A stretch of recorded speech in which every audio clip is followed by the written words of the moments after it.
Greetings, loved ones. Let's take a trip. It's time for Amanda Exclusivo. Hi everyone, welcome to the Amanda Exclusivo. You best know my guests from The Bachelor, Bachelor in Paradise, All-Star Shore, and maybe DJing at a club near you. Please welcome Blake. Hello, thanks for Blake. having me. Yeah, quite the intro. All Right? those things, I love it. Quite the intro. I mean, you never know where you're going to be. You're all over the place, Amen. right? I don't even know where I'm going to be sometimes. I swear, it's a lot sometimes. Well, you just haven't been to a club near Jersey, so I'm just waiting. This summer, oh my gosh, wait, no, July 1st, I'm playing Atlantic City. It's pretty exciting. Hello. Yeah, yep, you should come through July 1st. I want to be on the stage. Okay, all right. If you come, I'll see what I can do. No, seriously, I want to be on the stage with you. So I never knew that you had the DJ in you, because when you were on The Bachelorette, you were a sales representative, right? Two totally different things. So true. I was selling beer when I was working for Coors Distributing Company before the show. Very different than my career now. I was always passionate about. I mean, everybody's pretty passionate about music, if you will. But I was always that guy in college and even high school. Like I was a DJ at parties. I was the one finding the new music, playing it at parties, that kind of thing. So nobody was really. The people who know me and are close to me, they weren't really shocked when I kind of changed careers and I got this opportunity to really do something I love. But yeah, it's been great. It's been amazing. Been doing it now over 3 years.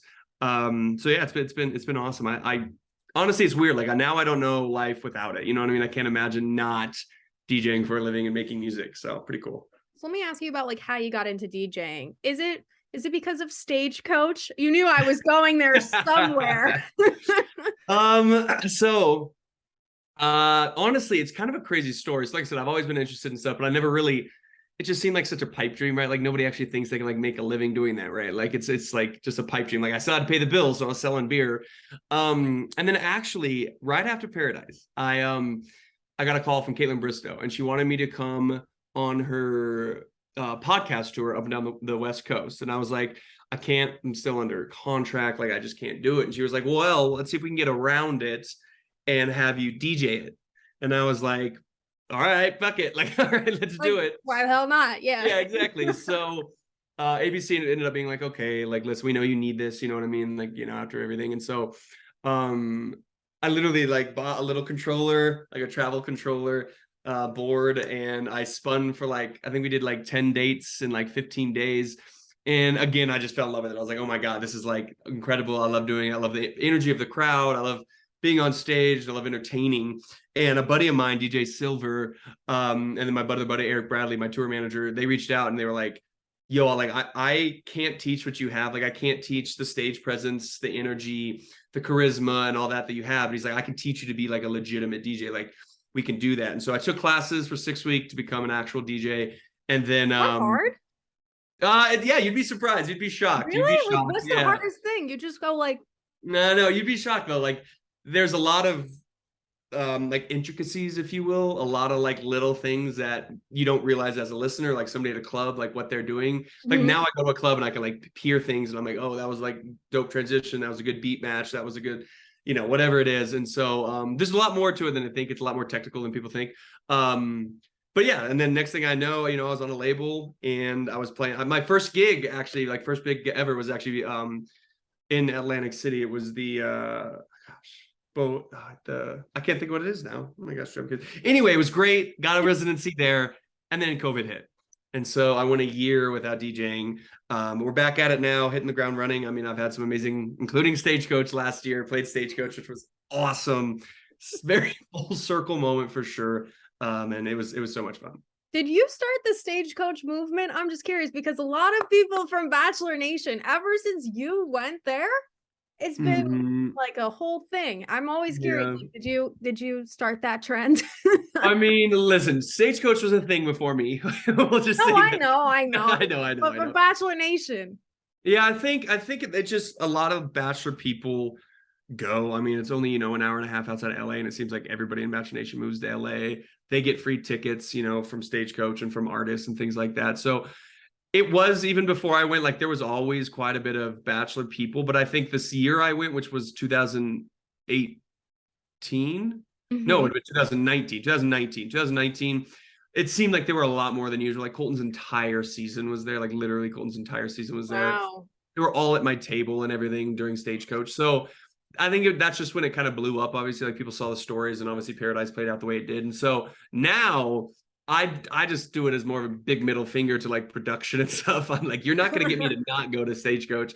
I played it last year and invited a bunch of Bachelor people. We had a giant huge house, like 7 bedrooms, partied, and then this year going again. So pretty excited. Wow. Do you have any crazy stories from Stagecoach? Anything you could share? Honestly, not really. Like, this year, obviously, I had a girlfriend. I was with Giannina. We weren't public We're still yet. with Giannina. Yeah, I was with you. We were. Hi, Giannina. Come on the channel. Sure she would. But so no, I mean, it's not as crazy as people think. Like, it's just another music festival. It's just the way the production and ABC and kind of blew it up. But it's a very normal music festival. It's an amazing music festival. Don't get me wrong, one of the biggest country music fests in the world. But yeah. Nothing crazy, out of this world. So you could have been DJing during your time on the Bachelorette too, but we they would never let me. You were doing sales. That is too nice. They would never let me DJ. My All-Star Shore though, they let me DJ on the show, which was pretty cool. No, I know, and that's pretty cool. Yeah, that was pretty cool. So let's go back before All-Star Shore. Of course, I'm going to get to it. Don't worry, I have a lot of questions. But what was your time like on the Bachelorette? Were you nominated or did you sign yourself up? Yeah, so I was nominated. My mom and sister actually nominated me. They've been. Were you ready to kill them, or were you excited? No, it was kind of strange timing and everything. So they'd always been fans of the show, and they had wanted to nominate me for years, and I was like, no, a bunch of douchebags. I was like, no, they're suck. Like, here I am. Look at me now. But and then I went through kind of a rough breakup, and I remember I was kind of starting to heal from that. And I'll never forget. I was like sitting outside of a gym in Denver, and I was just like having a good day, and I, first one in a long time, and I was just kind of like, I texted him, I was like, you know what, fuck it, nominate me for the Bachelorette. Now I didn't think any way, anything would happen from it. And within 48 hours, I got my first call from a producer, or from a casting producer, I should say. And then I was one of the ones who, like, everybody has their own journey to get on the show. Mine was actually 6 months. So my interview process was 6 months. Why? Yeah. What is it normally? I don't know. I don't know if I was just like they just spotted me early. But yeah, I was 6 months. So my first call was like September or October of 2017, and the show casted and aired and filmed March of 2018. So you had no idea Becca was the Bachelorette in the first place? Not when I first started it, no. But I mean, I had never watched the show before, really. But once I was going through the process, I was like doing the interviews, I was like, maybe I should watch some of the show. So I did watch some of Ari's season, and obviously with the ending in Ari's season and Becca getting dumped. I was like, she's definitely the Bachelorette, so there was no really shock there. So okay, what was some of your most memorable moments on the show? I mean, for me, when I first started liking it was on your one-on-one date, and it was all planned by Chris Harrison, and then Lil Jon. Yeah. Like out of the blue, like for Bachelor Nation, I usually expect like a country singer, but no, we got Lil Jon.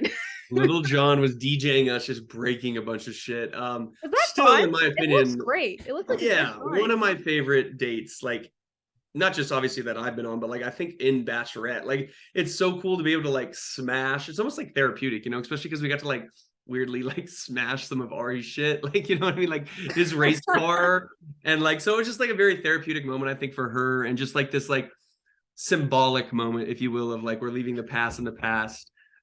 So now we're moving forward. So it was amazing. And I've met Little John multiple times. I've actually, DJ'd with him multiple times, and he always remembers me. He may not remember me right at first, but I'm always like, I'm the guy from the Bachelorette season. He's like, oh, Blake. He's like, yo. He's like, the first time I met him, I was in Vegas, and I went up on stage, in the booth with him. And one of his bodyguards was like, no. And I was like, no, I'm the guy from the Bachelorette. He DJ'd my date. And even the bodyguard was like, oh yeah, come on in. It was like, so it was pretty funny. And the first thing he said to me was like, dude, you should have won, man. You should have won. And I was like, I know. That's what I was going to say to you too. Because honestly, I was so pissed. I was rooting for you since day one. My mom and we called it. I usually predict who wins every season, and I get it right. But that year I was wrong. Oh man. Because I was like, sorry to let you down, No, you didn't, because we're talking now. There you go. You didn't let me down at all. But did you have a feeling that you were heading towards engagement with Becca?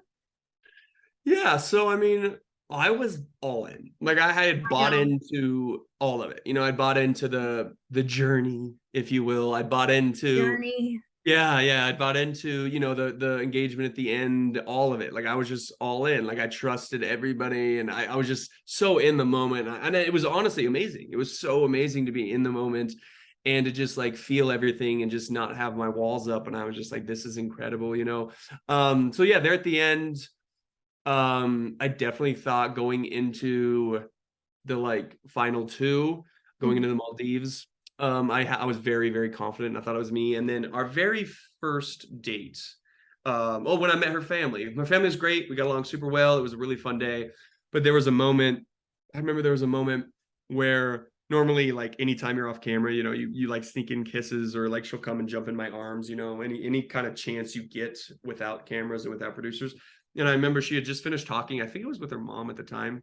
And I had just finished talking with like her sister, I think. And we kind of came out at the same time and walked around a corner and we met eyes. And normally like she'd be all smiley and jump in my arms. And I remember she was like kind of had tears in her eyes, and she looked down and walked away. And that was like a huge like, oh fuck, like one of those moments for me. And I got in my head there a little bit at the end, just because I think I knew, like my gut was telling me it's not me, but like I was trying to stay there. I was trying to stay in. My head was like, don't give up, don't give up. And I'll always be proud of myself for that. But I think my gut at the end of the day was like, it's not you, buddy. So that hurt. That sucked. Well, Blake, there's always paradise. And Yeah. You sound like a producer, you know? I mean, sorry. So did you want to sign up for Paradise? Were you feeling confident after everything? So honestly, I didn't even know about Paradise. So I knew about The Bachelor and Bachelorette, obviously, but I didn't know there was a spinoff show. And I will never forget, my mom was like, you're not gonna do Paradise, right? And I was like, fuck no. I was like, why would I go on that, like, you know, like the castaway version, like all the losers from all the seasons? Sorry, Mom, you did. Yeah, I was like, no way, no way. And at the time, you know, I did think I was going to be Bachelor. I was the first one to interview to be the Bachelor. I signed a contract to be the Bachelor. So Paradise was not on my radar at all when I first got off the show. And then, they chose Colton. I got that call and I was just like, okay, like, awesome. I'm going to go live my life. Like, I'm going to go enjoy this 15 minutes of like, I get into shit for free. I was like, this is awesome. I'm going to enjoy it.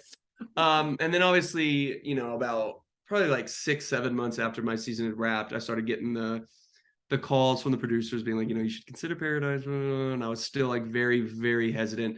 I was so hesitant right up to about 2 weeks before the show. I had heard rumblings. Like I remember Jordan Kimball called me and was like, bro, I just got a call I was just got on my interview from the producers and like, they're going to fuck you. And I was like, really? He's like, dude, they're going to try and get you in like a love square with like all these girls. And he's like, you need to really watch your back, man. Like they're talking like they're going to try and ruin you. And so I called my producers 2 weeks before the show and I was like, you're going to like, are you really, like, I'm nervous as fuck. Like, I just keep hearing all these rumors that you guys are going to try and screw me over. And they're like, no, we'd never. In fact, you know, if anything, like, you'll be the Bachelor. We'll just get you out of there and then you can be the Bachelor, you know? So I was very hesitant right up to the moment I walked on that beach. It's very hard to put yourself out there again. You know, I mean, the first time's not as hard because you're ignorant in a lot of ways. You know what I mean? You're just not, you don't really know what you're signing up for.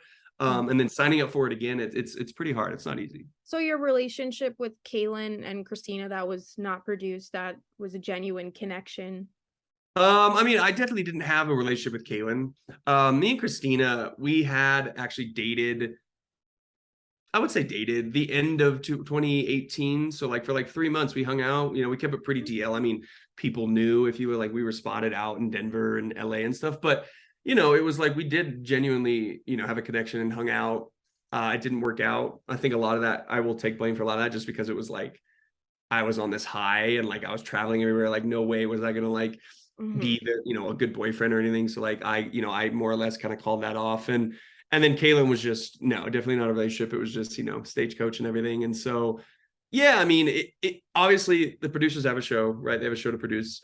They know how to blow things up. And they wanted everybody to think that it was, you know, that I was this player and then I was in a relationship. I know you're not though. I based off of like what I know about you from Becca's season more than anything than Paradise. I'm like, this isn't the real Blake. This is all BS. It's well, I appreciate that. Yeah. No, it's true. I'm not just saying it to say it. No, I know.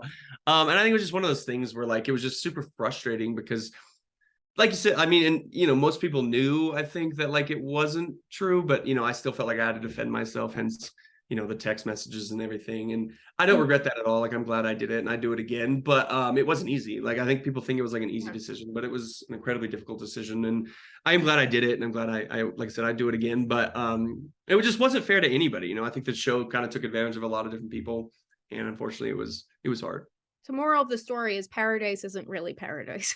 No, that's putting it lightly. But it sounds like All-Star Shore is more your speed. Yes. That was 100% more my speed. You know, I was find out about the show. Yeah, so we get emails all the time for shows, you know, but like rarely is it like something that like legit, whether it be like with a good network or with, you know, an actor. It's not like on like, I don't know, like Snapchat, you know, or like something like that. Like we get emails every once in a while, and this one came through my inbox, and again, I was like, no, whatever, like I didn't really read it or anything. And then my manager texted me, and she was like, this is actually like a legit like show, really good budget, and like you should really look into it. And it happened to be the timing was right. Like the month of December and January is pretty slow DJ wise, so it was a short film, only like 18 weeks of filming, so super quick. And I would only miss like 2 gigs and stuff. And the budget was fantastic. I remember going to my producer, because I was still like, I don't think I want to do this. So I was like, throw a stupid number at them and see if they say yes. So we did, and they were like, yeah, we can do that. And I was like, oh, I was like, now I have to do it. I was like, now I can't, you know. And I was like, oh shit, they're gonna pay. I gotta do it. So, but it ended up being incredible. It was my first competition show. Just such a different vibe. You know, I've done 2 dating shows, and it was just completely different. It was more laid back, and like people were genuinely like connecting rather than just like doing it for the cameras. Like, in fact, there was moments, obviously, you know, I met my girlfriend Giannina on the show she's from Love is Blind, and we had both been in very similar situations on different love shows. And it was just, there were points where producers were actually like, stop, get away from each other. This isn't The Bachelorette or Love is Blind. They were like, go, you know, play the game, don't, you know. So it was like very genuine. It felt, it was really? less like, where producers are the opposite on love shows. They're like, yeah, go in there, get her, kiss her, you know. Where this, it was like, guys, we need you to separate, you're spending too much time together, we need you to like play the game. So it just felt real. It felt way more real and just genuine, and I enjoyed the competition aspect of a lot as well. So for those of us that don't know about the show, tell us. Yeah, so All-Star Shore, it's on Paramount Plus. And it's the first ever party competition show. So they took, I believe there's 12 of us, 12 people, reality stars from all over the world, which was really cool. And they put us in a villa in, basically it was off the coast of Africa. It was Spain. It was an island. I can't think of it now. Grand Cayman, the Cayman Islands. Yeah, I think it was Cayman Islands. Yeah, it was awesome. It was beautiful. And we competed for $150,000. And basically you would win a competition, and you would be rewarded with I can't think what it was called now, but it was like a special, like we went on a yacht, and we would like party on a yacht and drink champagne, or we'd go to a spa day, or we drive exotic cars, whatever. But if you lost, you'd have to go into exile, which means you like sleep on a boat filled with like dead fish, or you had to like sleep at an ostrich farm with shit all around you, like just a bunch of crazy things like that. So it would, like I said, it was so came up with that. Yeah, it was this. I swear, the people who create some of these games and some of these exiles and rewards are like amazing. Like they're like, it's crazy. I'm sure you have a list of people that you want to sleep in like ostrich shit or something. Yeah, well, I got a few. Yeah. I'll be like, Blake probably has 2 pages worth. It was a really fun.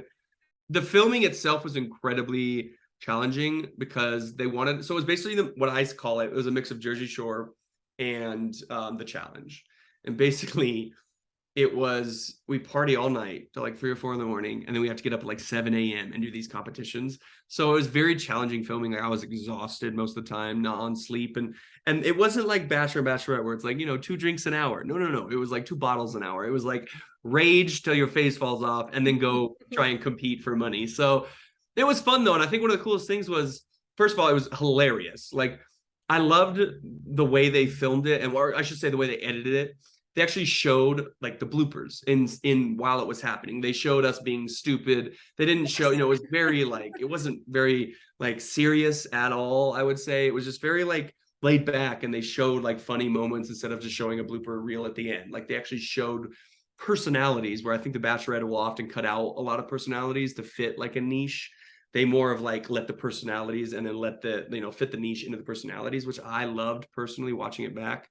But I mean, there were 5 people from Mexico, 3 from the UK, 2 from Brazil, and then like 4 of us from the US. So a real like melting pot of different cultures and accents. Yeah. And we were all talking like each other by the end, and we were all like using funny, you know, like adjectives that they would use back home, you know. And so it was just a fun time, and we've all remained really close friends, which is a good thing. That's great. And everyone must be really happy for you and G. I know it was your anniversary, so happy Yes. anniversary.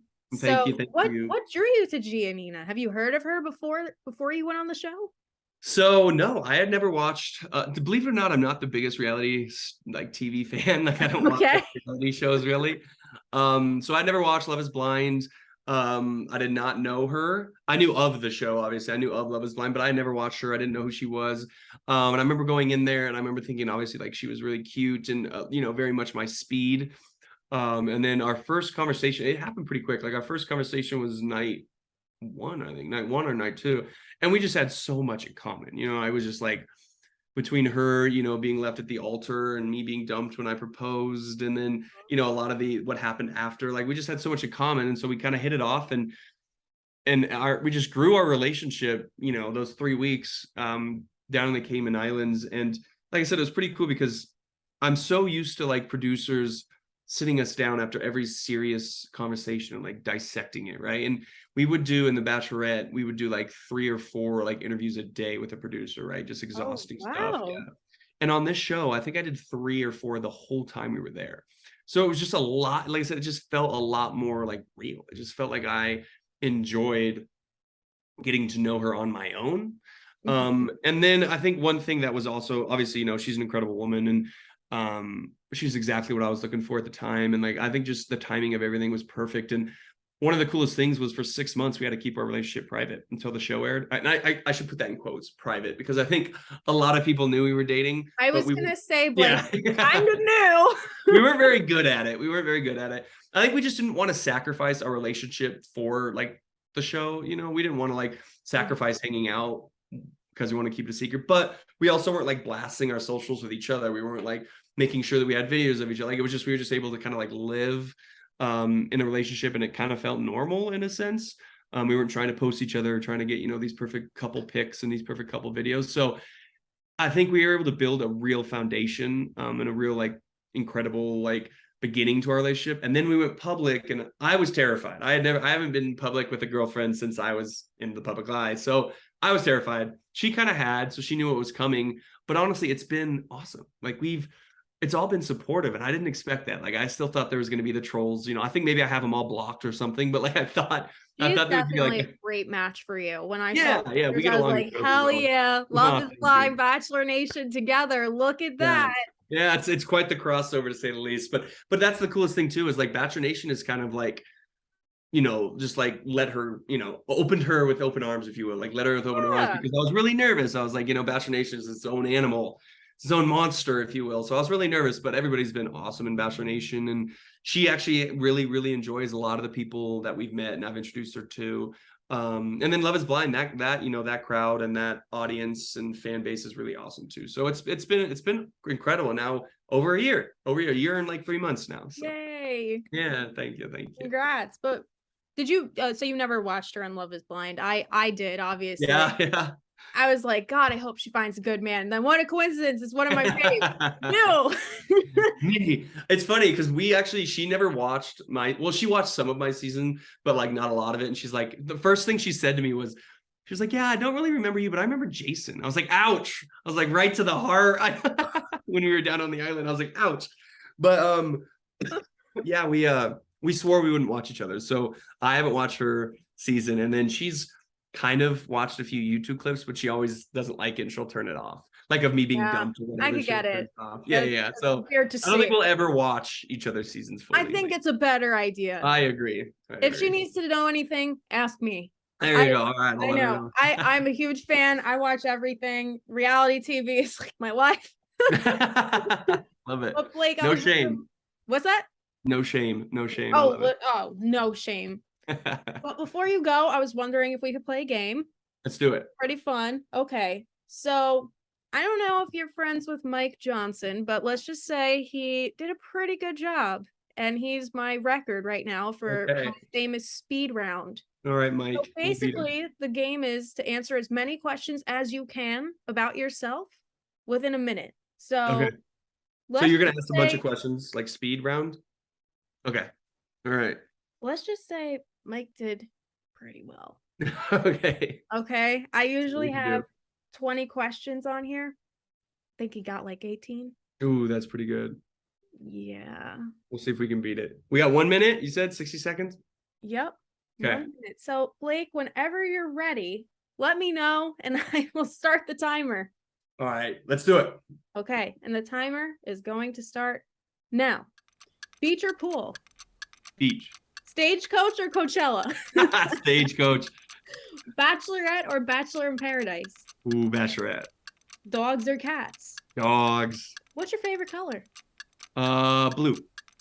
Best DJ in the biz? Oh, that's a hard one. You're gonna lose me here. Currently, I would have to say Chris Lake. Okay. Favorite quality about G? Oh my gosh. Her loyalness. Calling or texting? Texting. Okay. Never call me. Bachelor Nation BFF? Jason Tardik. Worst food you've ever tried? Oh, worst food I've ever tried. Holy shit. Rocky Mountain oysters, which is cow balls. Instagram or TikTok? Instagram. Toilet paper over or under? Over. Who's your That's a favorite good singer? Adele. Okay. What's your nickname? Balake. Oh, the time's up. Oh, that's why that's your Instagram. How did that name come about? That's from that Key and Peele skit. Do you know that one? The substitute teacher one? I've heard. I think so. Okay. Yeah. Aaron and like D Nice and then Oh, yeah. So that's my Instagram. Interesting. Yeah. Well, you got 14. Hey, You did that's not pretty bad. well. We'll take it. We'll You take really it. stumped me with the DJ one. That was I a good one. know. Like, I a lot had of to pressure. though. I That was a had good to. one. I had to. Well, what's next for you, Blake? I got quite a few things. So this weekend, I'm actually headed out to Vegas. Super excited. I'm releasing. So I'm in a DJ duo. So Roadhouse with my buddy DJ Silver. So we'll be in a city near you. But we're releasing our first single this Friday. So we're going out to Vegas. We're throwing a big party at Jalisco Underground in the Resort World Las Vegas Casino. We're DJing, throwing a big party, and releasing our song. So pretty excited about that. And then we got Stagecoach coming up. I'm playing Boots and Hearts in Canada, a huge festival in Canada. And then, I've got some here and there, playing Atlantic City, playing Tampa Bay, playing Chicago. I'll see you in Atlantic City. There you go. You really should. July 1st. No, I'm serious. If you want no plus one on the stage, DM I'm me, coming. Say when. Let me know Absolutely. what time. Okay, I'll give you more info when I get more info. I'll let you know. Yeah, believe me, you're not getting rid of me. We will still keep it. Love it. But Sounds Blake, good. I can't thank you enough for coming on the channel. Come back anytime, or we could even DJ together. You could teach There me you some go. stuff. Okay, It might be sounds hard good. over Zoom, but like, what can you do? You could do it. Well, thank you for having me. Appreciate it. That was a lot of fun.